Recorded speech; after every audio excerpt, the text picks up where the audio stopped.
दोस्तों नमस्कार, आदाब, सत श्री अकाल। उर्मिलेश संवाद में आपका स्वागत है। मैं हूं उर्मिलेश। आज का दिन चुनावी पैंतरेबाजी की दृष्टि से दिलचस्प दिन रहा। काफी कशमकश रहा, तोड़फोड़ भी हुई, परिवारों में भी और दलों में भी। बिहार में एक जमाना था, ज्यादा पुराना नहीं, हाल का, जब एक चाचा ने भतीजे का साथ छोड़ दिया था, मुंह बोले चाचा ने। लेकिन आज दोस्तों, एक भतीजे ने अपने चाचा की लुटिया डुबो दी। जी हां, मैं बात कर रहा हूं पशुपति पारस और उनके भतीजे चिराग पासवान की। पशुपति पारस साहब केंद्र में मंत्री थे और जब उनकी पार्टी लोक जनशक्ति पार्टी स्प्लिट की तो चिराग पासवान अलग हो गए, पशुपति पारस का कैंप अलग हो गया। पशुपति पारस को बीजेपी ने पैट्रोनाइज किया, उनको मंत्री बनाया और पिछले चुनाव में विधानसभा के, आपको अच्छी तरह याद होगा, चिराग पासवान अलग हो गए थे। वो एनडीए का पार्ट नहीं थे। जो वहां पर बिहार में एनडीए था उसके वो हिस्सा नहीं थे, लेकिन वो कहते थे कि वो बीजेपी के साथ हैं। लेकिन उन्होंने नीतीश कुमार जी की पार्टी, जो बीजेपी के साथ चुनाव लड़ रही थी, उसके उम्मीदवारों को जमकर हराया।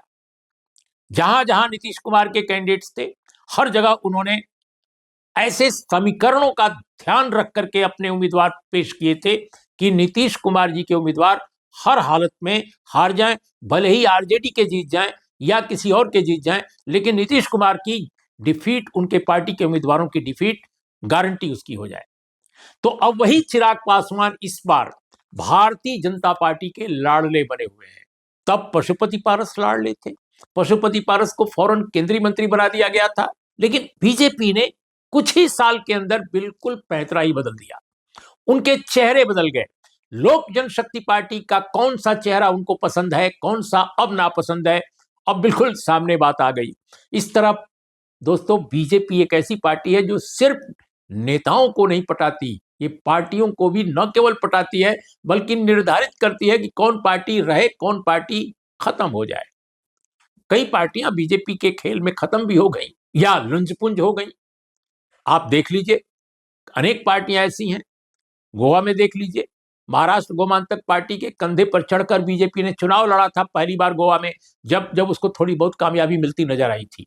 और अब महाराष्ट्रवादी गोमांतक पार्टी फिनिश, बुरा हाल है उसका।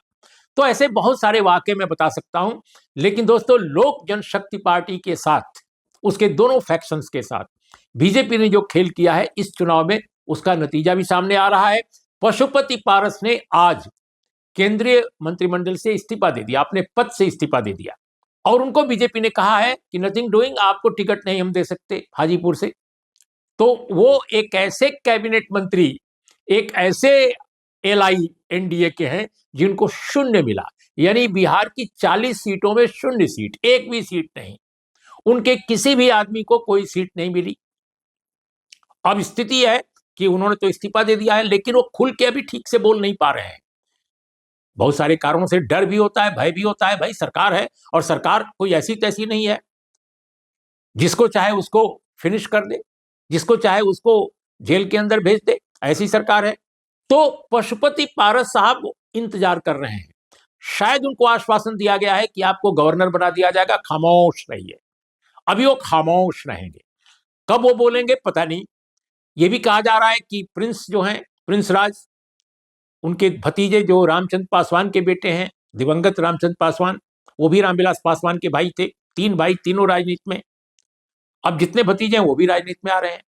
तो हो सकता है कि प्रिंस राज को कोई और पद दे दिया जाए, हो सकता है कि राज्य में उनको एकोमोडेट किया जाए। अभी कुछ भी साफ नहीं है। लेकिन जो इंडिया अलायंस के लोग हैं, खासकर तेजस्वी यादव, उनको इंतजार इस बात का है कि शायद पशुपति पारस आ जाए हमारी तरफ, तो कुछ काम बने, पासवान वोटों में स्प्लिट हो, थोड़ा बहुत फायदा होगा इंडिया अलायंस को, इसमें कोई दो राय नहीं है। लेकिन पशुपति पारस कितना स्प्लिट करा लेंगे, ये कहना अभी कठिन है। और दोस्तों, इसी तरह की चुनावी पैंतरेबाजी के तहत स्प्लिट का एक सिलसिला और दिखाई पड़ा झारखंड में, जब शिबू सोरेन के परिवार में फांक हो गई। सीता सोरेन, शिबू सोरेन के बड़े बेटे दुर्गा सोरेन, जो अब इस दुनिया में नहीं है, उनका निधन हो गया। उनकी जो पत्नी है सीता सोरेन, 3 बार की विधायक जेएमएम की।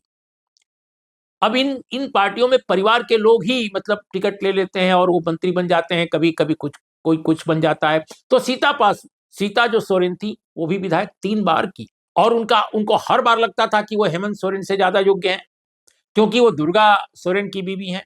और दुर्गा सोरेन चूंकि हेमंत सोरेन के बड़े भाई थे, राजनीतिक रूप से ज्यादा सजग थे, तो उनको लगता है कि उनकी विरासत जो है वो उस पर उनका हक है। अगर उनको नहीं कुछ आगे बढ़ाया गया तो वो अलग हो जाएंगी। ये पहले से संकेत मिल रहे थे कि वो अलग हो जाएंगी। जब हेमंत सोरेन गिरफ्तार किए गए उस वक्त भी अटकलें लगी थी, लेकिन बहरहाल उस समय कुछ नहीं हुआ। अब बताया जाता है कि उनके और बीजेपी के नेताओं के बीच में पिछले 2-3 दिन से बात चल रही थी। कल्पना सोरेन, हेमंत सोरेन की पत्नी, इस बीच में काफी एक्टिव दिखाई दे रही हैं। चंपई सोरेन मुख्यमंत्री हैं, लेकिन पार्टी को अगर देखा जाए ऑर्गेनाइज करने में, इलेक्शन कैंपेन को आगे बढ़ाने में और कार्यकर्ताओं को जुटाने में कल्पना सोरेन काफी महत्वपूर्ण रोल अदा कर रही हैं। वो पढ़ी लिखी हैं, समझदार हैं, बोलती भी ठीक हैं। कल्पना सोरेन की जो बढ़ती लोकप्रियता है उससे सीता सोरेन क्षुब्ध थी। यानी शुद्ध रूप से ये केवल सियासत का मामला नहीं था, बल्कि देवरानी और जेठानी का भी मामला था। अब जेठानी कैसे टॉलरेट करे कि एक देवरानी उनसे ऊपर हो जाए, लेकिन जाहिर है देवरानी ज्यादा पढ़ी लिखी, समझदार और काफी स्मार्ट है। इससे बताया जाता है कि राजनीतिक रूप से नाराज, राजनीतिक महत्वाकांक्षा न पूरा होने के कारण मंत्री न बनाए जाने से क्षुब्ध जो है सीता सोरेन, उनको मौका मिल गया। मुंबई से कल्पना सोरेन लौटी, अभी 2 ही दिन पहले की बात है, वहां उन्होंने भाषण भी दिया था। तो आज उन्होंने धमाका कर दिया, पहले अपनी पार्टी से इस्तीफा दिया और फिर बीजेपी में शामिल हो गई। और बीजेपी में शामिल होने से पहले उन्होंने जिन 3 प्रमुख नेताओं का नाम लिया वो हैं नरेंद्र मोदी जी, अमित शाह जी और देवेंद्र फडणवीस। बड़ा दिलचस्प मामला है, देवेंद्र फडणवीस का भी नाम लिया कि इन लोगों से उनको काफी रोशनी मिली है, काफी प्रेरणा मिली है, और उन्होंने खूब तारीफ की।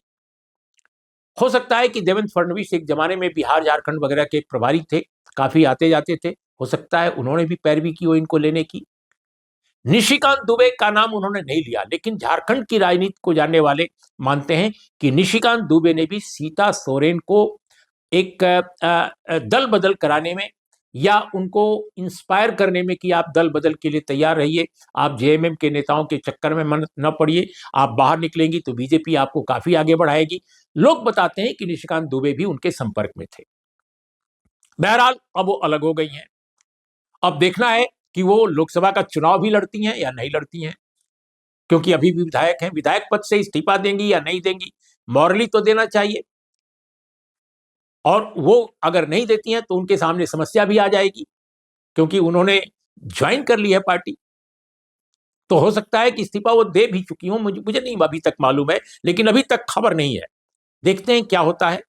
एक तो ये दिलचस्प वाकया हुआ, और तीसरी जो घटना दोस्तों, दल बदल की तो नहीं कहेंगे, लेकिन राज ठाकरे, महाराष्ट्र में एक जमाने में इनका बड़ा जलवा था।